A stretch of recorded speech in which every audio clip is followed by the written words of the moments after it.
आम आदमी पार्टी के संयोजक अरविंद केजरीवाल ने 22 सितंबर को दिल्ली के जंतर मंतर पर जनसभा की।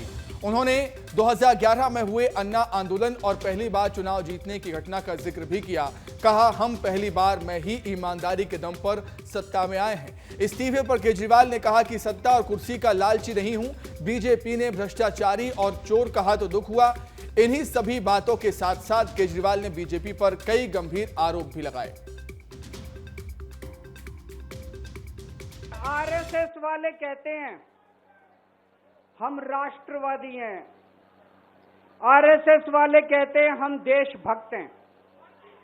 आज मैं पूरे सम्मान के साथ आरएसएस के प्रमुख हैं श्री मोहन भागवत जी, मैं पूरे सम्मान के साथ मोहन भागवत जी से 5 प्रश्न पूछना चाहता हूं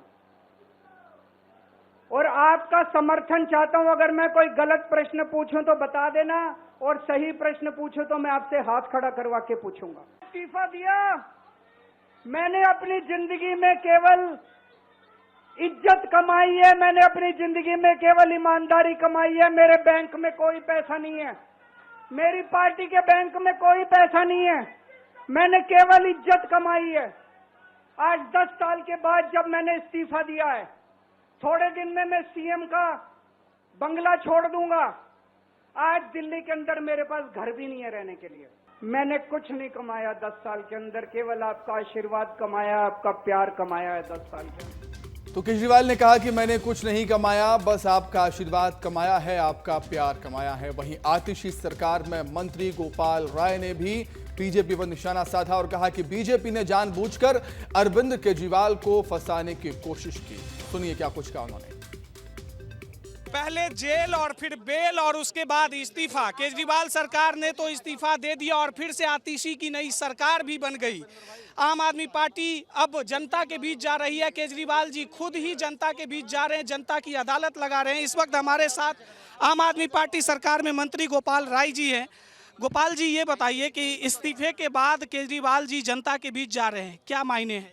नहीं, एक ही मायने है कि अरविंद केजरीवाल जी ने इस्तीफा दिया और उन्होंने कहा था हम जनता की अदालत में जाएंगे। आज जनता की अदालत में उन्होंने अपनी गुहार लगाई है कि मैं अगर ईमानदार हूं तो मुझे वोट दो, तब मैं दिल्ली की मुख्यमंत्री कुर्सी पर बैठूंगा। बस आप सर कल मंत्री बने और आज फिर जनता के बीच आ गए, अचानक ये कैसे कर लेते हैं? नहीं, अचानक की बात नहीं है। ये तो पहले दिन ही जब अरविंद केजरीवाल जी जेल से आए थे, उन्होंने 2 अनाउंसमेंट किया था। एक, दिल्ली में नई सरकार बनेगी और दूसरा, हम जनता की अदालत में जाएंगे। कल सरकार बनी है और आज जनता की अदालत में हम हाजिर हैं। तो ये थे हमारे साथ गोपाल राय जी। इन्होंने बताया कि आम आदमी पार्टी का एजेंडा है सीधे जनता के बीच जाना है और जनता से बातचीत करनी है, उनकी समस्या का समाधान करना है। वीडियो जर्नलिस्ट मुकेश कुमार के साथ मैं राकेश चौधरी, जंतर मंतर, दिल्ली।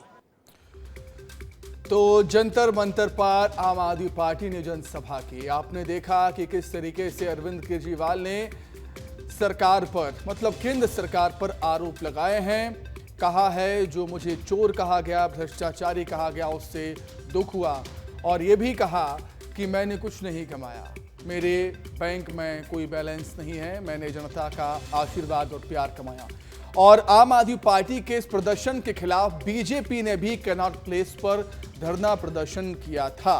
भ्रष्टाचार का हिसाब देना होगा। जी हां, भारतीय जनता पार्टी का ही कहना था कि भ्रष्टाचार का हिसाब देना होगा।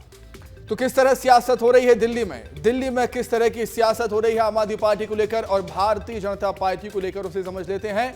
सीधे हम दिल्ली का रुख करेंगे। हमारे सहयोगी राकेश हमारे साथ जुड़ गए हैं। राकेश, जिस तरीके से हम बात कर रहे थे, जब केजरीवाल ने इस्तीफे का ऐलान किया था तो लग रहा था कि केजरीवाल की जो छवि धूमिल हुई है, पार्टी की छवि खराब हुई है पार्टी पर, और केजरीवाल पर जो दाग लगे हैं उन दागों को साफ करने के लिए, धोने के लिए ये इस्तीफा है। और जंतर मंतर पर आज इसकी शुरुआत भी हो चुकी है। राकेश। सुमित, लोकतंत्र में जनता से बड़ा कुछ भी नहीं है, ये अंदाज़ा हर पार्टी को है, केजरीवाल को भी है। पहले जेल, फिर बेल और इस्तीफा और उसके बाद आतिशी पारी शुरू, और फिर केजरीवाल जो 6 महीने बाद चुनाव होने वाले हैं उससे पहले जनता की अदालत में आज पहुंचे और जनता की अदालत में अपने 10 साल के काम का बखान किया। इतना ही नहीं, साफ साफ कहा कि हमने मुफ्त पानी दी, मुफ्त बिजली दी, महिलाओं को फ्री में सफ़र कराया, लेकिन मेरे पास आज एक घर भी नहीं है और उस घर में मैं रह सकूं, मैंने सिर्फ ईमानदारी कमाई है। ये तमाम तरह के जो बयान है सुमित, ये बयान है अगले 6 महीने में जो राष्ट्रीय राजधानी में चुनाव होने हैं उसकी सियासी बिसात बिछ चुकी है और सभी दल, चाहे आम आदमी पार्टी हो चाहे बीजेपी हो, अब इस चीज को भुनाने में जुट गई है। और इसी कड़ी में अरविंद केजरीवाल आज जनता की अदालत में पहुंचे थे और वहां से जरा भावुक भी नजर आ रहे थे और अपनी बात भी रख रहे थे।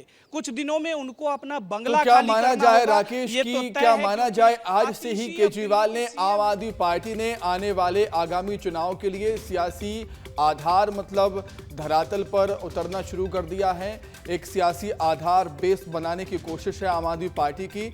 जंतर मंतर पर जो हुआ आज उसके जरिए हम कह सकते हैं। और अगर हम बात करें बीजेपी की, बीजेपी भी पीछे नहीं है। बीजेपी ने भी कनॉट प्लेस पर धरना प्रदर्शन किया था और कहा था, उनकी लाइन थी कि भ्रष्टाचार का हिसाब तो देना ही होगा।